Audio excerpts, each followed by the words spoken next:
Nah, ini adalah keindahan air terjun Jumuk yang terletak di Kecamatan Ngargoyoso, Kabupaten Karanganyar, Jawa Tengah.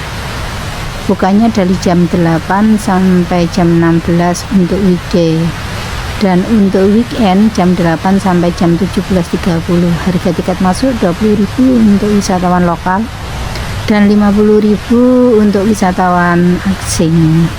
Fasilitasnya banyak sekali, ada warung makan, ada gazebo, area bermain, musola, kolam renang, live musik, toilet, tempat parkir, juga ada toko-toko oleh-oleh dan cindera mata.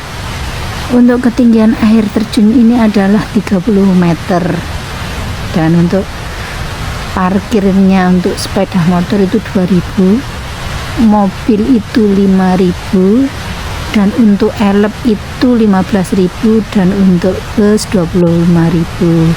Yuk, siapa yang mau menikmati keindahan air terjun Jumuk yang terletak di Taman Batu Tiban, Jalan Jumuk, Ganduberjo, Kecamatan Ngargoyoso, Kabupaten Karanganyar, Jawa Tengah. Selamat menikmati.